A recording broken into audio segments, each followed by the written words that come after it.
Hi, how's it going? This is Resident of Collinwood for YouTube, Resident _of Collinwood for BitChute, and I'm here to talk about Star Trek.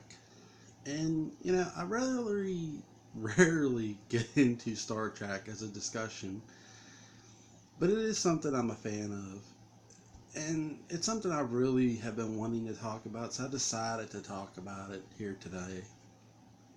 I want to give a shout out because my reasoning for this video too is not just because I'm a fan.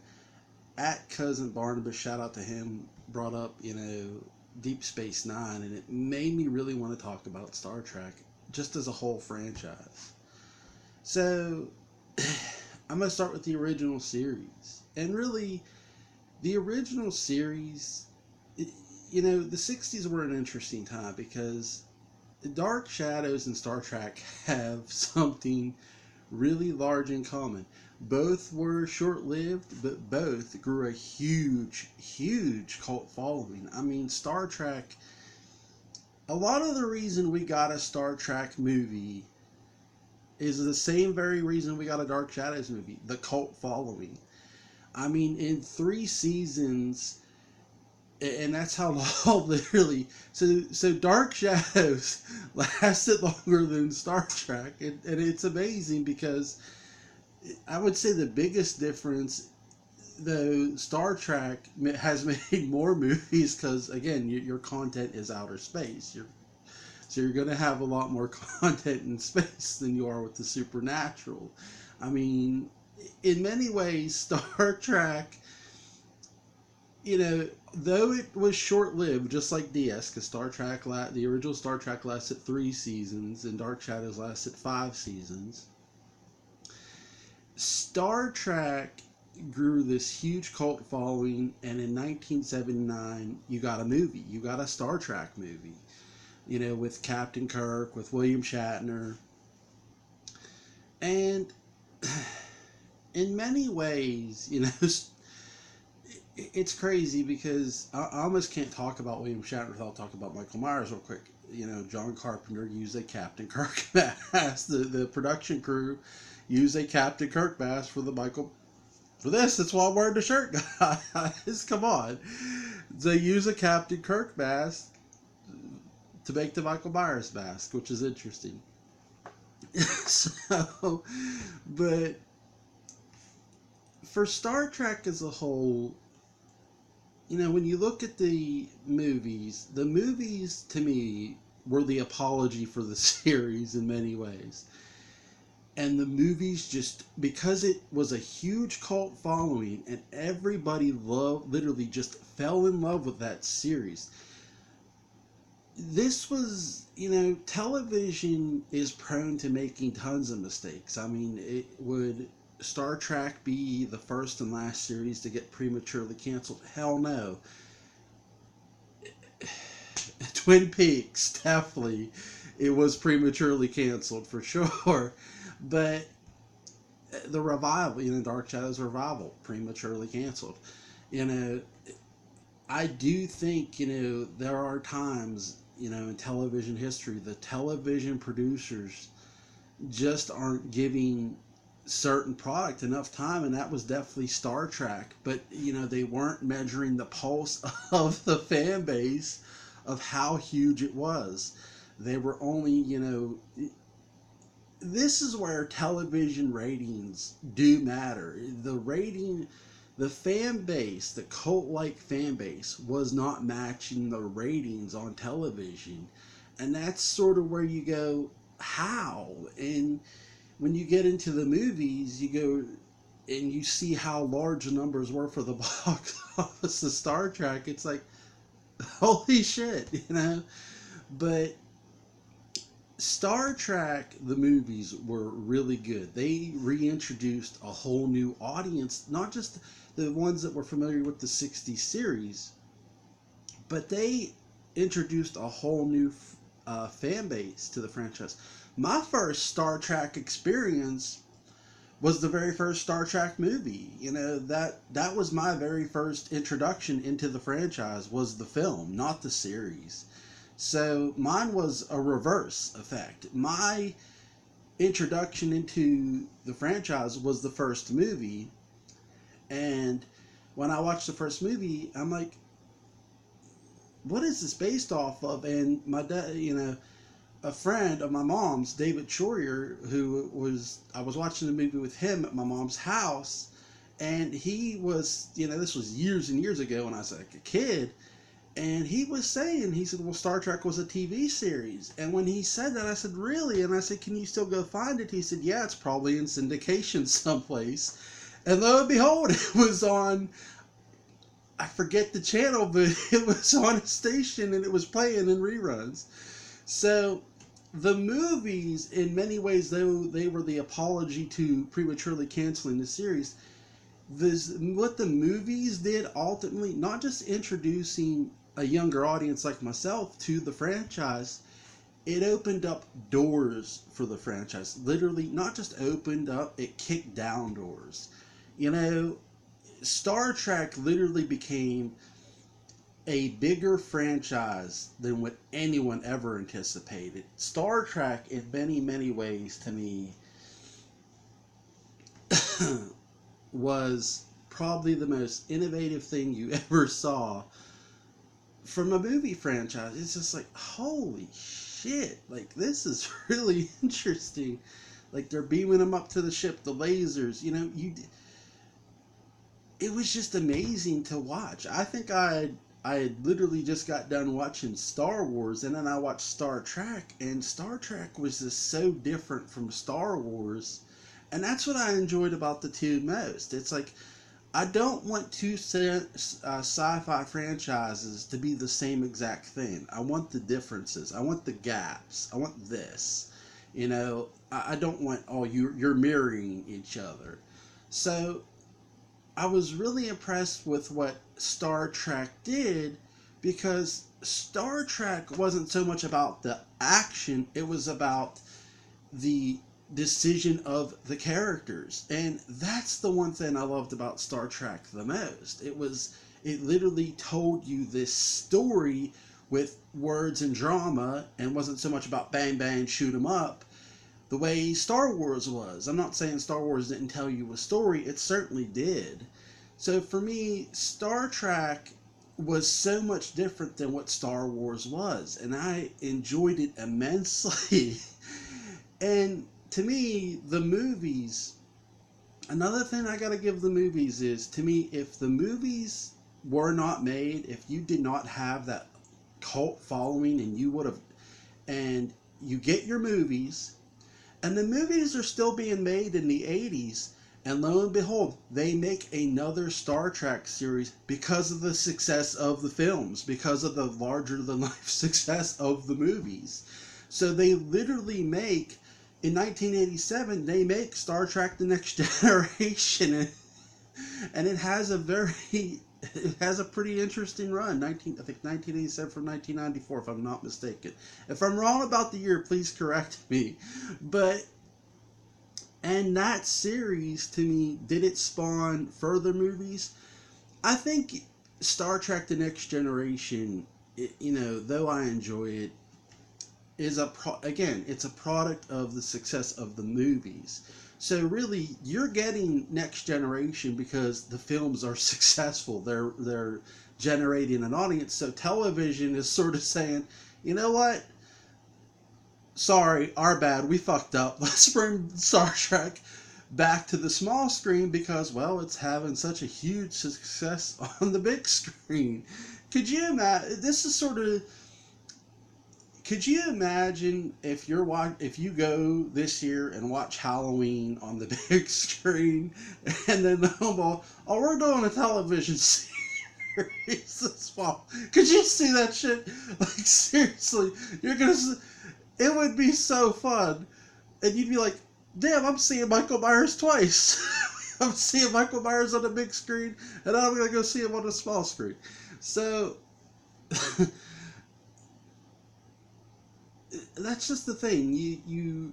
Television producers saw the money, and that's, bottom line, that's what really it's about. They have to see the money in it. And I think a lot of times what gets lost is, well, in order to get money, you have to have a fan base, and that's something every franchise pretty much has. I mean, Dark Shadows, Star Trek, Halloween, Star Wars. You guys get it. Fan bases build your corporation in many ways. You have to have a fan base to be relevant, and that's something Star Trek, the original Star Trek, gave this entire franchise. That cult following has made what your franchise has ultimately become. And to touch on to continue with the Next Generation, did I like the Next Generation? Yeah, I did. But again, though, too, I liked Captain Picard, but I think the characters in Next Generation, they did appeal to the audience. But the one thing that Next Generation did most, because I remember this, because this was at the height of this. I was still in elementary school when this was going on, and I was literally hearing this. Picard or Kirk, Picard or Kirk. That's the one thing, definitely, I think by 1990 for sure, I was hearing from a younger audience, from the audience, was Kirk or Picard, Kirk or Picard, Kirk or Picard. That's the one thing you kept constantly hearing. And to me, yes, the movies caused the Next Generation to happen, but what the Next Generation caused was two sides literally arguing whoever was the better captain. And literally that made the next Star Trek movie, because it was what? Picard and Kirk working together. Literally. That's in the...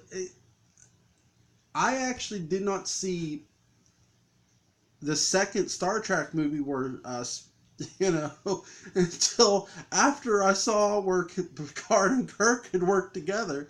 So I didn't see the Star Trek movies in the exact order of when they came out.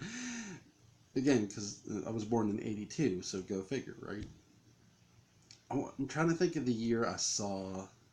I think '91 is when I saw the first Star Trek movie. And then, I'd watched, that same year, I'd gone back and watched the original series. Then I'd watched Next Generation was airing, so I was watching it. And then I watched Deep Space Nine. Deep Space Nine was, to me, it's number 2 in the series. For me, for the best series, to me, the original series is the best because it started your fan base. But to me, the Deep Space Nine was different. That's the one thing I will agree with that Cousin Barnabas said. It was different. Would I call it Twin Peaks? No, I respectfully disagree with that. Here's what I say. That, for me, Deep Space Nine was everything that the new generation and the original weren't. They did bring supernatural elements to it, enough to make it different than what you saw in the previous installments. I would dare say Deep Space Nine was... How do I word this? Because it's weird how I'm going to word this. I'm trying to think. It was almost like X-Files in space, in sort of a weird way. It wasn't so much about the investigation of what was going on.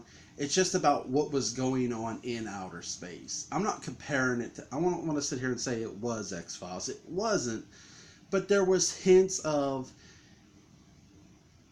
Where X-Files was about were aliens in existence and were they real or not, Star Trek, you already knew aliens existed. You knew aliens were real. They were showing them to you.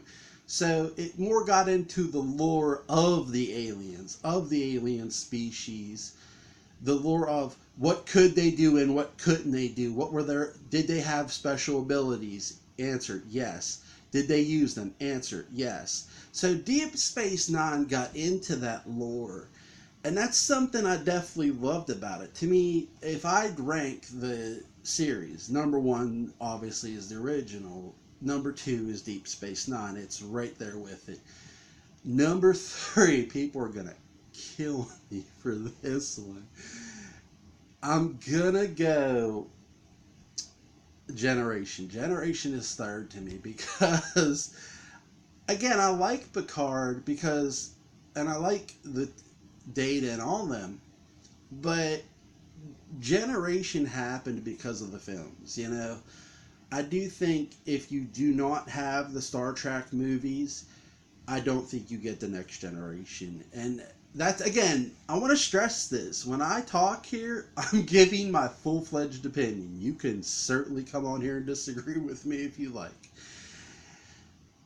That's something I think that the if the one, again, what I've given the Next Generation is what I knew about it. And here, the one thing I remember most out of the Next Generation, most of all, isn't so much the episodic television, it's more so the Kirk and Picard fan rivalry that was going on. Because if that's the one thing the Next Generation gave you that you did not have within its franchise prior. You didn't, some people might say Spock or Kirk, but to me, Spock wasn't a captain.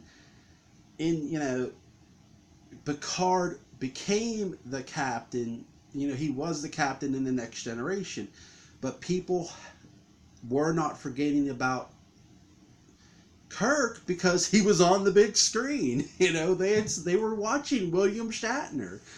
So you literally could have the rivalry. It sort of like reminds me of wrestling, right? When you look at wrestling, Andre Hogan, Hogan Warrior, Sting Hogan, Rock Hogan. So when you get fans that are this, you had Star Trek woke up and saw its fan base and chose to go, you know what? Let's feed that ego. Let's feed the fan base. Give it to him. So they give you Kirk and Picard on the same screen, and it was beautiful. So that's something definitely I remember most about the Next Generation was Picard or Kirk. And no, I am not going to give you mine. I'm not going to fall into that trap. If you guys want to comment and give that one, go right ahead. I am not falling into that. I know better. Shit. But to me, that's where I would, Star Trek definitely has done some wonderful things. And am I as up to date on the franchise as what I used to be? Probably not, but because I'm more to me, and I'm probably going to get heat for this, and I'm not trying to be a Debbie Downer or nothing like that, but to me, is the franchise dead? No. It just, the one thing the franchise wasn't afraid to do was introduce you those brand new characters. That's what Picard was. That's what Kirk was. They were new characters once upon a time. That's, Data. That's what, Deep Space Nine introduced several new characters. Plus, it gave you some of the old ones. And, I have not watched Picard. I'm not sure if it's on yet. I do believe it is. If it is or isn't, please correct me. But that's the one thing you can't be afraid to do, is introduce brand new characters. That's the one thing. Give us something. What I'll say about the three big ones, the original, Deep Space Nine, and the Next Generation, they gave you a different feel and something new to get into. Each of them had their own thing. Give us that. That's what I would say most of all out of the Star Trek franchise. And that's the same thing I would say with any franchise. You know, give us something different, because new is the most wonderful thing. New and original is the two most wonderful things you can be. And that's my opinion. I want to give a huge shout out to Cousin Barnabas. And shout out to all the Star Trek fans at I_Barnabas at Pop Rag. Huge shout out to everybody who's a Star Trek fan. I think at Killenberg. But huge shout out to you guys if you're a Star Trek fan. To all of oh god, I can't think of her Twitter handle. But at Fred Barnabas, just at everybody who's a Star Trek fan, listen, we should always be able to enjoy discussion. That's what I'll say most of all. Whether opinions differ or not, enjoy discussion. That's the one thing I want you to take away from any of my videos, and the Halloween video proves that, guys. Listen. So, hope you guys enjoyed this video. I know it's running long. Like, share, comment, subscribe. Let me know how you guys feel about the the series, the movies. What are your favorites? I definitely want to hear from you guys on this. Drop a comment, please, and thank you. Have a good one, guys.